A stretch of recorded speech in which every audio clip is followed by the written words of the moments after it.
Otoritas Transportasi Darat Kota Ambon mengidentifikasi 4 titik macet terparah jelang puncak perayaan Natal 2023 dan Tahun Baru 2024.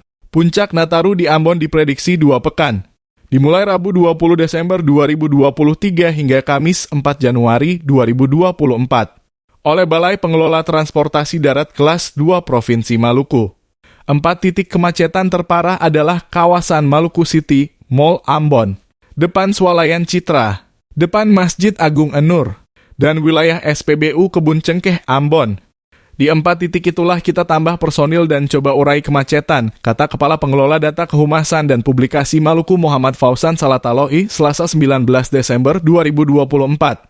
Menurutnya, BPTD Kelas 2 Provinsi Maluku mengungkapkan untuk di kawasan SPBU Kebun Cengkeh bisa diminimalisir melalui pengisian BBM bagi tiap kendaraan.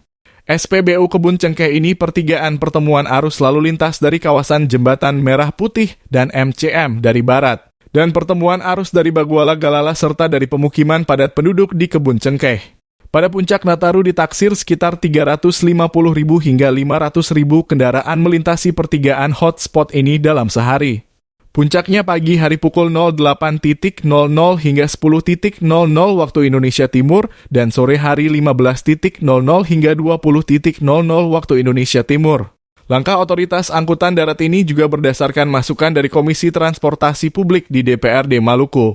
Masukan itu jelasnya berisi masukan dan afirmasi taktis ke pengelola SPBU untuk menyesuaikan jadwal pengisian bahan bakar minyak. Ini telah diingatkan Komisi 3 DPRD Maluku agar waktu pengisian BBM dapat diperhatikan sehingga tidak menghambat kondisi lalu lintas, ungkapnya. Lanjutnya, musim penghujan nantinya juga akan menjadi salah satu faktor penghambat pada pelaksanaan kegiatan Nataru, sehingga perlu dilakukan antisipasi. Dari pihak kami BPTD Kelas 2 Maluku telah menyiapkan SOP terkait antisipasi kemacetan dan cuaca buruk yang mana akan membutuhkan koordinasi dengan instansi terkait, tandas Fauzan. Diketahui puncak arus mudik di Maluku dimulai pada 22 dan 23 Desember 2023 dan arus balik pada 26 dan 27 Desember 2023 untuk perayaan Natal. Kemudian puncak arus mudik akan terjadi lagi pada 29 dan 30 Desember 2023 karena perayaan Tahun Baru dan arus balik berakhir di 1-3 Januari 2024.